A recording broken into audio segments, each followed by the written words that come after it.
Bonjour et bienvenue dans cette nouvelle vidéo.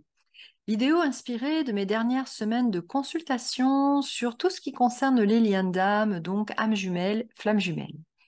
Donc, dans ces questions de reliance, il est beaucoup de vidéos et de sujets qui sont décrites avec une narration autour de la question de l'unification, de l'union en soi, de l'unité en soi. Et c'est vrai que je trouve cela va pas mal en parallèle avec aussi une autre narration, qui est cet algorithme qu'on lit beaucoup dans les écrits, les publications autour de ces questions de l'Indiam, qui est le fameux 1 plus 1 égale 3.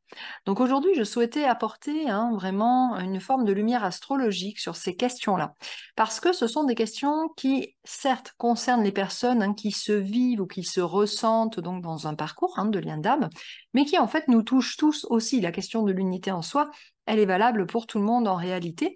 Et en astrologie, donc nous avons un outil incroyablement, je dirais, précis pour retrouver l'unité en soi. C'est tout simplement notre carte du ciel de naissance, qui est comme une forme de mandala comprenant rien moins que toutes les parts de soi-même. Donc je trouve que ça mérite un petit peu d'être éclairé au prisme de ces questions de narration de flammes jumelles.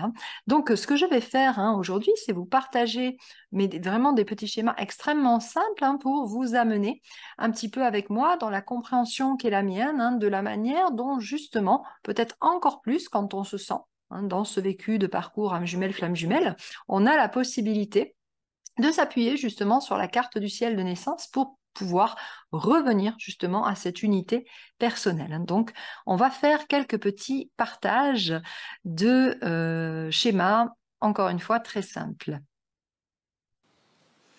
Donc, dans ce premier schéma, tout simplement, j'ai re-indiqué ce que nous voyons, nous entendons très souvent, à savoir le fameux 1 plus 1 égale 3, qui concerne le fait que quand on est dans ces formes de parcours-là, de ressenti lien d'âme, eh bien, il y a la notion que c'est par finalement la présence de cette autre personne que on va aboutir ensemble à une nouvelle, je dirais, version ou à une nouvelle formulation ou un nouveau projet, une nouvelle contribution ensemble. Donc ça, c'est vrai que c'est quelque chose qui est assez clair et qui, à mon avis, vraiment nous parle du fait que c'est en tenant compte de l'unité de chacun de deux, c'est-à-dire 1 et 1, que le fameux binôme peut aboutir à quelque chose, je dirais, de productif, que ce soit déjà pour les deux personnes du binôme, ou que ce soit donc même pour la contribution commune qui puisse être donnée au monde.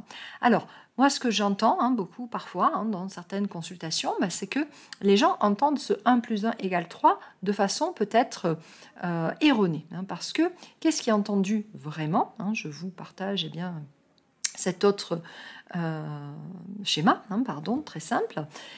C'est que on entend plutôt 1 demi plus 1 demi égale 3. C'est-à-dire que comme les personnes se vivent amputées d'une part d'elles-mêmes, puisque dans ces parcours-là, quand l'autre est absent, quand l'autre n'est pas au rendez-vous, quand il y a rejet, abandon, quand il y a silence, quand on se trouve dans ces périodes que l'on nomme les nuits noires de l'âme, face à soi-même, en réalité, où sommes-nous Nous sommes dans une partie qui se sent imputée en raison justement de l'absence de l'autre.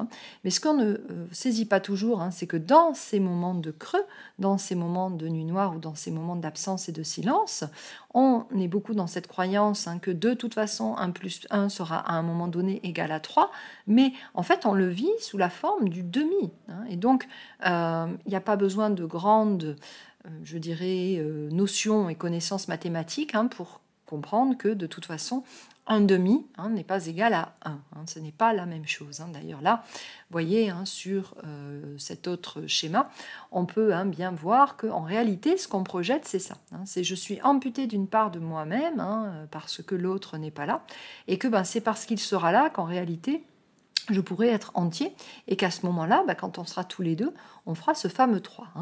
Donc pour moi, c'est là que consiste, je dirais, à la fois l'erreur de perception, mais aussi toute la gamme des possibles autour de la reconstruction du centre de soi-même et du véritable chemin à parcourir dans à la fois ces liens, mais également, je dirais, dans tout parcours humain, hein, parce que pour moi, le parcours de lien d'âme, âme jumelle et ou flamme jumelle, renvoie de toutes les manières à un processus qui nous demande de façon accélérée, en raison de la brutalité, des violences intérieures que nous vivons dans l'absence de l'autre ou dans l'impossibilité d'aller dans la construction avec l'autre, parce que c'est vrai que ça fait vivre quelque chose de quand même extrêmement souffrant, nommons-le, et comme je le dis peut-être dans chacune de mes vidéos.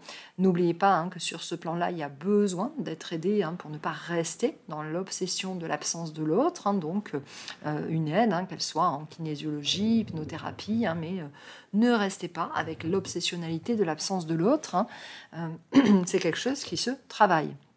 Donc, fin de la parenthèse. Donc, au-delà de l'apport purement thérapeutique dont vous avez besoin, eh bien, il y a la reconstruction, je dirais, ou en tout cas, la reconstitution serait peut-être un véritable mot plus juste de qui vous êtes. C'est qui ce 1, en fait.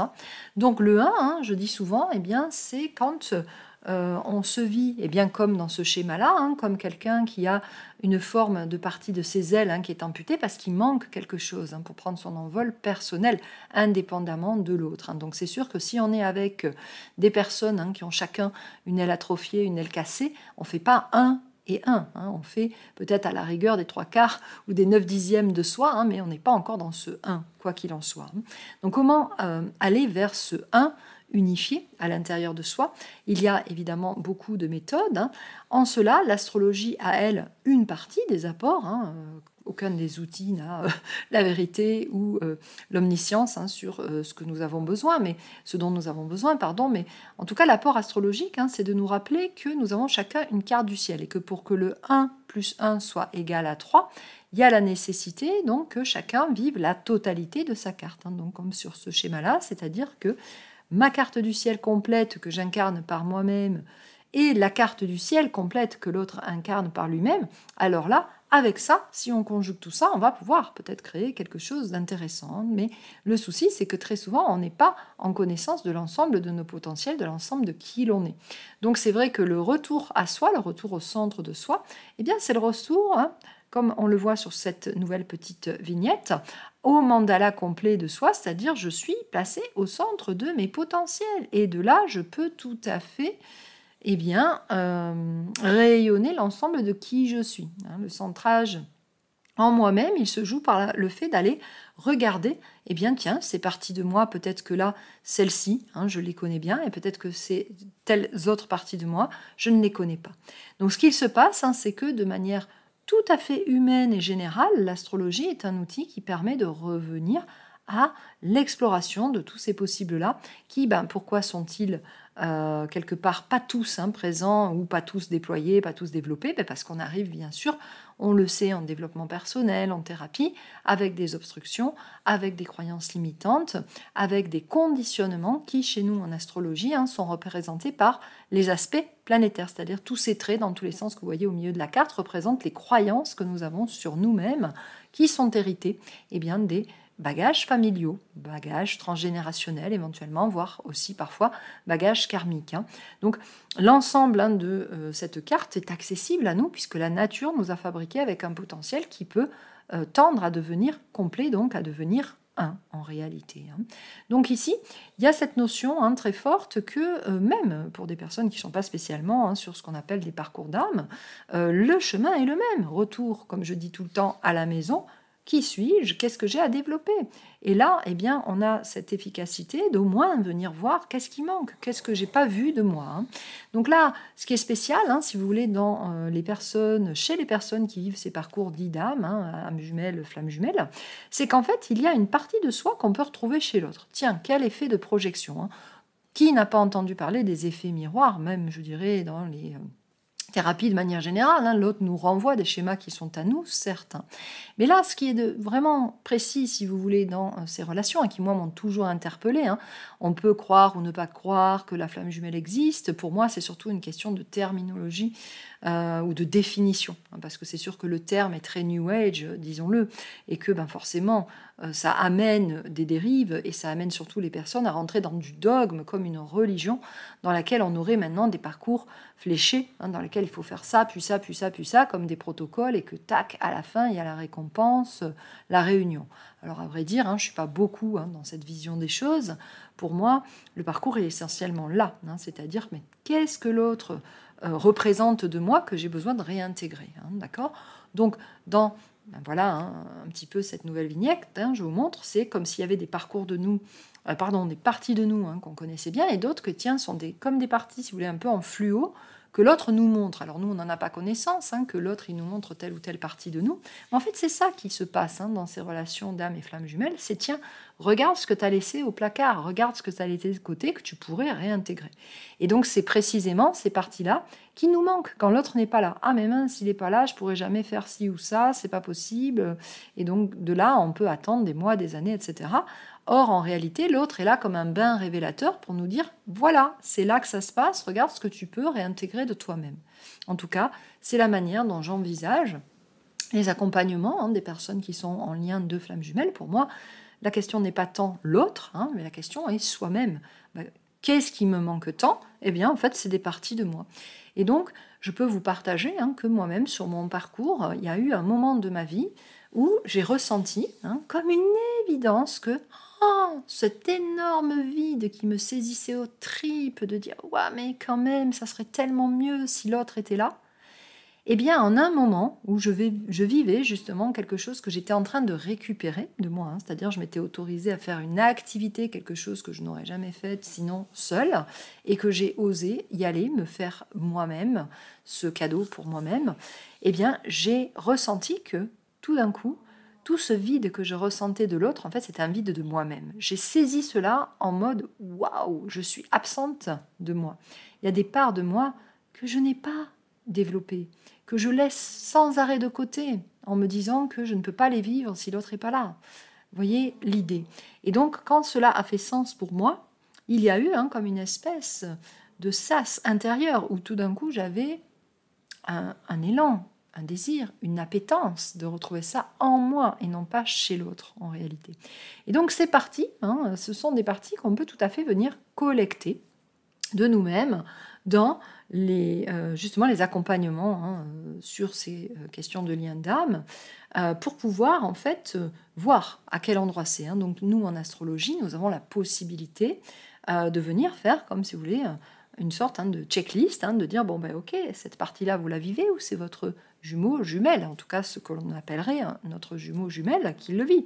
Et à ce moment-là, eh bien c'est la manière de récolter toutes les parts de soi. Et donc, c'est vrai que, je le disais, cette unité en soi, elle est accessible aussi à des gens qui ne sont pas spécialement dans la question du lien flamme jumelle, âme jumelle. C'est simplement que quand on est en lien, âme jumelle, flamme jumelle, on est plus amené que d'autres à accélérer la manœuvre pour tout récupérer.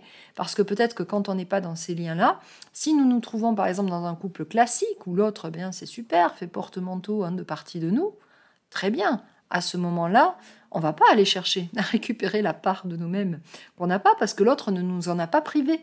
Dans un couple stable où l'autre est là, on n'est pas privé de cette part de soi que l'autre représente. Donc on n'a pas à aller la chercher. Voilà pour moi la majeure grande différence et le contraste qu'il y a entre des couples classiques et des personnes qui se vivent dans des liens dits d'âme, âme jumelle, flamme jumelle, c'est que waouh, j'ai pas le choix, je suis obligée d'aller chercher cette part-là parce que l'autre il me la donne pas ou il me la donne plus, il ne veut plus me la donner. Donc il va bien falloir que je la récupère, voyez. Donc il est là toute une forme de possible reconstitution, comme je disais, de soi, dans cette unité en soi. L'unité en soi, on l'a. C'est notre mandala de naissance. Voilà comment la nature, en conjugaison et en communion avec le ciel, nous a fabriqués. Donc nous avons toutes nos parties. Voilà un petit peu ce que je voulais vous partager de finalement assez simple, mais d'essentiel pour cette compréhension. Et donc, si on reprend notre petit schéma du fameux 1 plus 1 égale 3, eh bien, c'est précisément bien donc avec nos deux ailes déployées, donc on pourrait aussi y voir les deux parties yin-yang, comme on peut avoir beaucoup entendu dans les dynamiques et les narrations flammes jumelles, mais c'est avec toutes les parts de soi, et puis notre carte investie de façon complète que nous pouvons à un moment donné peut-être se retrouver avec l'autre personne. Bien sûr, ça reste une hypothèse, ça reste une hypothétique possible réunion, je le souligne, parce que non pas que je ne crois pas au fait que toutes les flammes jumelles ne puissent pas se réunir, c'est pas ça, c'est que je pense qu'en fait, ça dépend du libre arbitre de chaque personne, et de se dire aussi, fait très intéressant, une fois que j'ai terminé mon unité, que je suis revenue à mon centrage et que je suis complet en moi-même, est-ce que j'ai finalement toujours aussi besoin de l'autre? Ça, c'est la vraie question à se poser dans ces liens d'âme. Donc bien sûr, si vous entendez cette vidéo au moment où vous êtes en nuit noire, ou en absence, ou en silence de l'autre, évidemment que vous allez avoir la sensation de dire « bah oui, moi je suis sûre, j'aurai toujours besoin de l'autre ». Reposez-vous la question le jour où vous aurez reconstitué votre unité. Quand vous aurez reconstitué votre unité, l'autre devient un cadeau supplémentaire avec qui vous pouvez justement peut-être mettre toutes les parts ensemble pour créer du bon, créer du beau, créer du neuf et du contributif ensemble.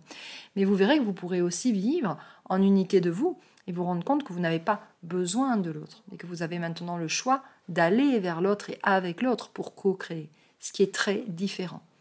Je vous laisse donc sur cette dernière phrase méditer sur cette question de l'unité en vous-même. Merci de votre écoute.